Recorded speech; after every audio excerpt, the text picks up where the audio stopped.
Smell that? It's the smell of heat and humidity. It is going on today. It's like today is July 8th, 9th, something like that. I can't remember the days start to run together. And it is about 93 degrees. And I'm in zone 8A in North Carolina, and I'm telling you that because I'm starting some seeds today. So we're gonna start some seeds, and then we're gonna do a little harvesting. And I know I did the video, I believe it was the last video I was saying these varieties aren't worth growing, and we did find a use for one of them, so we'll talk about that as well. But I do want to talk about the seeds that I'm starting and basically why we're starting fall, another round of fall seeds, and it's still burning hot. All right, so this is a 172 cell tray, so we're going to fill this bad boy up, and we're going to put something in here. We're gonna put two different kinds of rutabagas in. Typically, well, first of all, we're doing American top rutabagas, my last bit of Baker Creek seeds. And then I've got Natamorska rutabagas that we're gonna do as well. Usually I would separate them and like try and keep track of them, but I really don't care. I don't think there's much of a flavor profile, and they grow so differently. So the purple tops will be really round, but I gotta make sure I say this one right. The Natamorska rutabagas are more pointy, so it'll be easy to tell which one's growing, and these are a long growing crop. So the rutabagas, I mean, they take 100 days to grow roughly, so we can start doing some quick math and know that we're gonna hit that 100-day mark sooner than later, so we need to get them started. Now remember this, I don't believe that they take 100 days. I don't believe that many of the seed packets are right on the days of harvest, but that's okay because all conditions are different in every garden, and my garden tends to be longer. And this time of year, when the sun will start to be going down when we plant them out and we'll be getting less and less light, we need to tack on some extra time. So we're accounting for that. And I know I said in the last video that I was screening topsoil and using it, but I'm actually gone back to, as of today, using Pro Mix. It's just way easier. You know, with the heat right now, I didn't feel like screening. And because we're gonna be doing 172, I think it's 172, I'm not gonna do the math right now, whatever. So many seeds, it just didn't make sense to sit out here and screen it. Not to mention the fact that I believe the screen topsoil is actually not retaining water as well as this would. So that's kind of an issue when I have 100 other things going on in the garden and around the homestead to take care of. I don't need to be focusing as heavily on watering seedlings, even though they're super important, not to take away from it. I mean, they're definitely important. I don't know if you've ever thought about gardening as like a psychology thing at all. And I don't mean that like, if you're a gardener, you're in this certain frame of mind.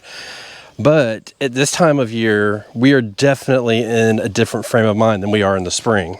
If you think about it, in the spring, we're not really doing anything. You know, in the winter, you're just basically sitting around waiting to plant seeds. So I'm all on it. I'm taking care of them constantly.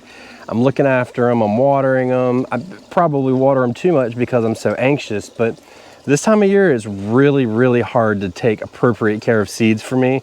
Just because, I mean, to be quite honest, the heat gets to me, I get a little bit tired, and I'm so busy that it really starts to wear down. So changing to the Pro Mix earlier than expected kind of made sense to me, and it's worth the money, especially to ensure that we're gonna go through and get enough produce to go through the winter off of it. Now that being said, it is definitely more expensive. It was $26 for that bag, but I can probably do every single bit of my seeding for fall and really go into probably my onions, which I'll seed a lot of this year, and then even some of my spring off that one bag itself. A little bit of water goes a long way when it comes to seeding, I can tell you that much.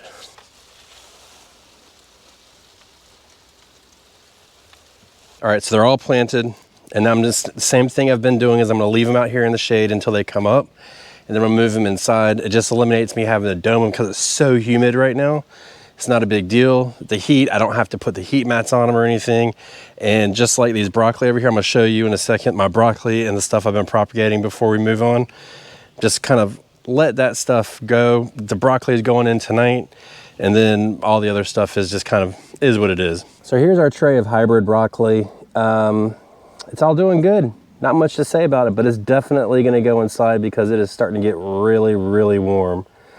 So I can't keep watering them all the time. And then I up-potted all of my propagations that I've done so far this year. So these are all lantanas that I took, and I just kind of wanted to spread them around. I know some people that want some, and my mom wanted some, so I figured I'd make a few. And then just some more rosemary, because I know a lot of people that like them. So we're just gonna let these sit. We just put them in the dirt, so we're gonna let them get comfy, and then out they go. And that way they can start getting used to it. So that spot gives them a little bit of part sun, but more shade, and then we can kind of step them out as needed, because this where I'm standing right now is where I usually film in the mornings, and it is like shady. But right now it is just super hot heat hitting you. And it's kind of tough on the plants when they're young like that, so especially with fresh roots. So we're just gonna let them take it easy. But we need to get some tomatoes. That's what I know.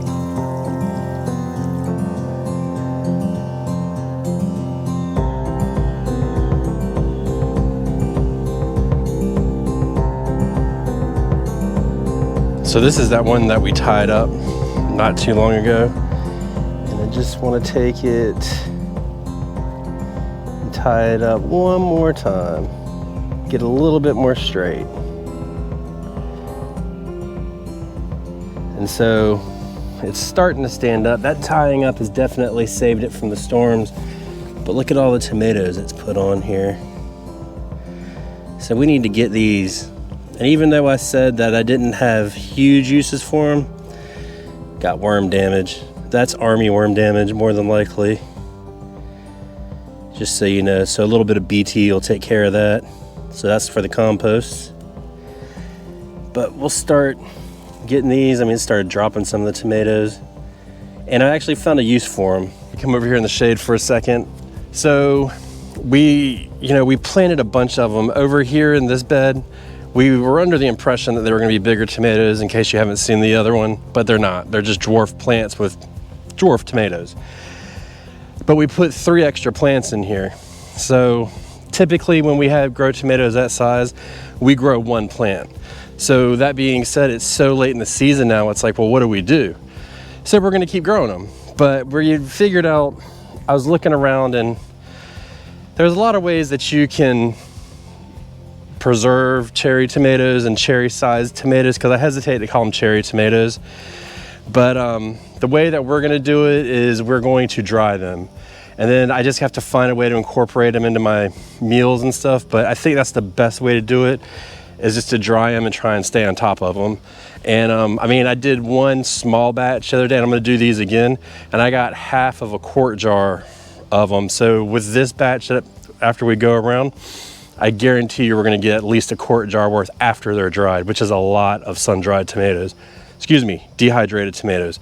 We don't dry in the sun. Cucumbers are doing really good this year, actually.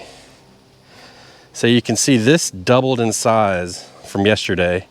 Yesterday it was this big, if you can see that. And now it's this big. So this is ready to go. So we're getting a fair amount of cucumbers this year, which is good. And to be honest, I didn't expect to come out in here and harvest cucumbers, but if you leave the cucumbers on the vine, like this one up here, let me cut it and I'll show you. If I cut this, oh, I can't even see what I'm doing, see? I'm cutting leaves and everything else. There we go. This, if it went any longer, and it's almost there, it would start to make the plant stop growing cucumbers. It only takes 1 because it thinks it's already done its job and it's reproduced. So I try to stay on top of them as much as I can and really come out here every day and get these cucumbers as much as, even if it's only 1, it's still something, and it keeps that plant producing. So hopefully we'll make a couple pickles this year, but not many. See, this is how this plant produces, just boatloads on at a time. And this is an indeterminate, so if we take good care of it, it should last all year. So these tomatoes, these Roma tomatoes, are just about done. And there's a couple reasons why you can tell. So first of all, you can tell that it's got disease, which we said it was going to get based on the weather. But you can also tell by the harvesting. So, I mean, we're getting something like that. That's useless. No good. So is that one. Let's see, what's this one? Useless. There it is right there. Here, I'll show you guys. Know what makes the holes in them? Cut the top off and look, there it is. There it is. So we've got some small roly-polies in there, which is just, that's how that is. But keep digging. Look at that. You can see all those? Roly-polies are brutal, bro. Brutal.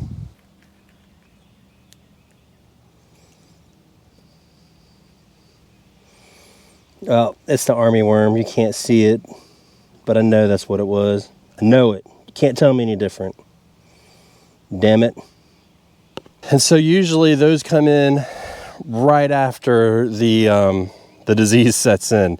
It's like, I don't know what it is. It's just the time frame of the year. But so back to how you can tell these are almost done. When we were harvesting them before, we were all down here harvesting, and now you can see how we're moving our way up the plant to harvest. So that just tells me that as a determinate plant, these are finishing out their life cycle. And so the goal, especially now that we have a pest, is we're going to get as many as we can, as early as we can, without sacrificing too much flavor. A lot of people ask me, like, when do you harvest your tomatoes? And generally speaking, I got fire ants on my feet. That sucks. I harvest, I mean, obviously, I'd clearly like to harvest them when they're completely red. But this time of year, I'm trying to get them as soon as they're fully blushed. So, like, that's fully blushed. It's got a little bit of yellow left on it, but mostly it's turning red. And that tells me, see how it's got a little bit of green on the top? That'll ripen up in the house in a day or two. No problem whatsoever. Peppers look like they're about done too. So let's just go ahead and relieve the stress from the plant. Help her out a little bit. And that way we'll get more peppers sooner. Well, I guess today is nightshade day after all. I mean, we got a couple cucumbers and a few green beans, but mostly peppers and tomatoes. And if we didn't plant this second row right here, the second patch, we would be, I mean, we'd be staring at the end of our tomato harvest already. And that's just mostly because the disease sets in. So, I mean, you saw those other tomatoes. Now look at these. See how fresh and green they are? I mean, they look really, really good right now. And I mean, even these, look at all the blooms on that. Just big clusters of blooms on that geranium kiss. So, I mean, there's a couple things going on here. One is these plants are nowhere near as old as those. So that's the first and foremost. And if you've never grown, or you're not sure if you grow determinate or indeterminate tomatoes, the determinate tomatoes will put all of their vegetables on at once. And then I know I've said that 1,000 times, but think about it in this way. If you were to put on all of your growth at once, think about like your kids or something, and they get really tired when they're growing. It's the same idea. These plants are pushing and pushing and pushing as hard as they can and as much as they can, using up all their nutrition and energy they can, so they give up and they get weak, and you get stuff with disease. So we want to make sure that these, because we planted them late in the year, and right now, I mean, we wake up in the morning, it's like 96% humidity. It's like 75 to 80 some humidity in the daytime. It's just always really thick here. And that is a recipe for disease. So I think either next video or the video after that, I'm going to be making my homemade spray to prevent, and even I've seen it cure some disease. So we're going to do that. And this is mostly just to fight the leaf spot, but we'll show that. I'm just waiting for the right day to do it. The ship has sailed for those over there. There's no saving, and there's no point in saving them because they've already produced their tomatoes for the year. But these tomatoes, I mean, as I stand here and record this, I see my first set of blooms on there. So they are just getting started. We're at least another month before it starts really maybe having a blushing tomato over here. Maybe about a month, if not longer. So I do see some blooms, but we need to make sure that we stay on top of it, and we know that this is a disease time of year. And so we're just gonna take care of that now and just start working on them. So pretty soon we're gonna be doing that. So if you're not subscribed, go ahead and subscribe, if not for that, so you don't miss that, because I have used it and I've tested it, and I'll go over all this in the video, but it has worked out really well for me. But it takes time and it takes effort. And as I go around my garden, especially my tomatoes, I can see the pressure of the season coming up on each one. And remember, this is my year where I decide if I'm gonna grow indeterminates ever again. And I kind of really and seriously mean ever again. We may always grow like 1 or 2, but really focusing on those, I don't know if it's really worth it when I can do something like this. And I mean, based on the Roma tomatoes that I've been getting, I've canned 10 jars. And with what I got today, I probably only got a jar, but I also see more tomatoes out there that I know are gonna be ready in a day or two, and a lot of these weren't totally red, so I know I'm gonna be getting more of those, and I should be able to get at least 3 more jars. Now my goal for the year was 20 jars, so if we do 3 more, that's 13. These only have to give me 7 more, and with it cooling off in the fall when these are gonna be putting on, they won't be dropping flowers and they won't be dropping tomatoes. So I know you saw some tomatoes over there that were dropped, and that's because of the heat. We had extreme heat this week. And so hopefully we can avoid that by having these come to fruition later in the season. Goodbye.